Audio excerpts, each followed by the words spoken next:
दो तीन चीज़ें। सबसे पहले तो ये नेम के बारे में कोई कंट्रोवर्सी थी, हमें तो किसी ने कुछ नहीं बोला। डायरेक्टली ये भी किसी ने नहीं बोला कि कुछ रिलीजन के ऊपर है। हमें उस लेटर में बस लिखा था सेंसिटिव टच ऑफ कम्युनिटी, तो ने नेवर स्पेसिफाइड कि क्या था। तो there was no those controversies, I don't know about. And नहीं, of course as a film maker हमारा in India also one feels कि किसी का कोई हक नहीं है जिसमें आपने एफर्ट बनाया, फिल्म बनाई, कि आपको बोले कि आप इसको कम कर दो, इसको बीप कर दो, इसको म्यूट कर दो। पर एक रियलिटी भी होती है कि हम इंडिया में फिल्में बना रहे हैं, और इंडिया में जैसे सिचुएशन था, हमें सर्टिफिकेट मिला ही नहीं था।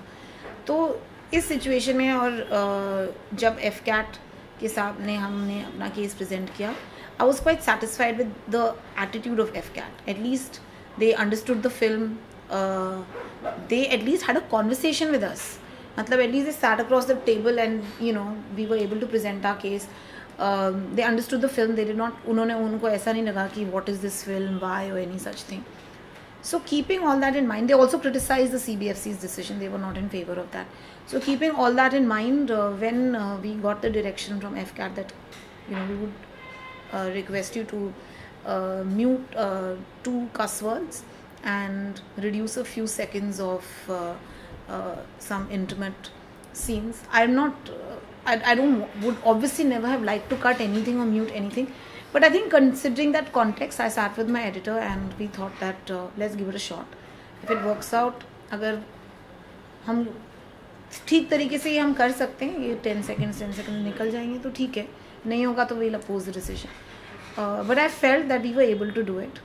We sat and we worked through, we were able to do it.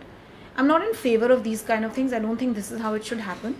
But considering the situation we were in and the fact that we were able to work it out on the edit, I didn't feel that for 2 cuss words and for 10 seconds and 10 seconds of making out is reason enough for me to go to court and oppose the decision.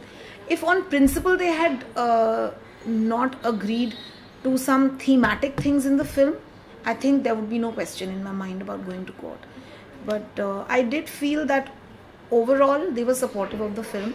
Their idea was to enable us to release the film. So I think in the same spirit of appreciating the fact that they were trying to also enable the film to release, I thought that it is more prudent to remove a few seconds of, I mean, it doesn't affect the film because they have not asked us to cut out or remove any scene, just shorten a little bit of the making out. I think it was okay. तो sir, आपको लगता है जिस message के साथ इस film को बनाया गया है वो मैसेज पहुंचेगा उन लेडीज़ के लिए, पहुंचेगा उन गर्ल्स के लिए, पहुंचेगा जिनको एक माइंड में रख के बनाया गया कि हाँ इन तक पहुंचना चाहिए? वैसा नहीं, ये मैसेज सब तक पहुंचना चाहिए। लेडीज़ और गर्ल्स को रख के नहीं बनाया गया है, पूरे समाज को ध्यान में रख के बनाया गया कि हमारे समाज के नज़रिए को बदलें।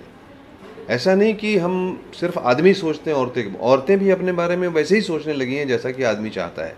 क्योंकि वुमेन सेंट्रिक मूवीज बहुत सारी बनती हैं। ये वुमेन सेंट्रिक ही नहीं है, वुमेन सेंट्रिक मूवी अलग होती है। ये औरत की कहानी, औरत की ज़ुबानी, औरत के नाम से, औरत की सोच से, औरत के नज़रिए से कह रही है। वो नज़रिया इतना सिंपल और इतना फ़नी होते हुए भी इतना धारदार है कि वो मर्दों तक भी बात पहुंचेगी और औरतों तक भी बात पहुंचेगी, और हमको समझ में आएगा कि हम कहाँ गलती कर रहे हैं, हम कैसे इतनी बड़ी आबादी को, इतनी बड़ी ताकत को, इतने बड़े फोर्स को, इतने बड़े जीवन को हम आज तक कैसे दबाते रहे हैं और हर वक्त दबाते रहते हैं। ऐसा नहीं कि जानबूझ के, अनजाने में भी हमारी जो आदतें हैं, हमारी जो नियम हैं, वो उनको दबाने के लिए बनी है। ये बातें समझ में आएंगी। सर, हमने जय गंगा जल में आपकी एक्टिंग भी देखी, तो ऐसी कोई अपकमिंग प्रोजेक्ट्स हैं, ऐसी कोई फिल्म जिसमें एक बार फिर से हम आपकी एक्टिंग देख सकते हैं? मैंने अपना पोर्टफोलियो और फोटोग्राफ वगैरह जो है अपने डायरेक्टर साहिबा को हमने दे दिया है, क्योंकि जय गंगा जल की शूटिंग उसके बाद हुई थी। मैं उम्मीद करता हूँ कि अगली फिल्म बनाएंगी तो मुझे कुछ ड्राइवर वगैरह का रोल जो है वो ज़रूर देंगी। मैं अच्छे से करूँगा, ऐसी बात नहीं है, तो अच्छा मैं सर, कोशिश कर रहा हूँ। एक और सवाल था, आपकी जितनी भी फिल्में अब तक पर्सनली देखी है मैंने, तो वो भोपाल में ही बनती लोकेशन, तो कुछ ऐसा कोई खास जुड़ाव है उस जगह से और उस शहर से लाइक आरक्षण की बात अगर करें, देखा जाए आरक्षण है और नहीं, वो लोकेशन है, भोपाल लोकेशन अच्छा है, लोग वहाँ के अच्छे हैं, वहाँ शूटिंग करने को हर तरह के लोकेशंस मिल जाते हैं, तो हम वहाँ शूटिंग करते हैं। भोपाल करके कहानी में नहीं रहता हमारे, अभी इनकी कहानी में ज़रूर भोपाल है, लेकिन मेरी हर कहानी में भोपाल नहीं रहता, लोकेशन है। या लिपस्टिक में वो मतलब वो इट्स ए इंट्रिंसिक पार्ट, वो कहानी में मतलब कहानी सेट इन भोपाल, बिकॉज वो आई वांटेड कि एक ऐसी जगह हो जहाँ हिंदू और मुस्लिम्स क्लोज क्वार्टर्स में रहते हैं और वो ओल्ड सिटी न्यू सिटी वो सब हमें सॉर्ट ऑफ मिले, तो that's the reason. Thank you sir, thank you. Thank you, धन्यवाद।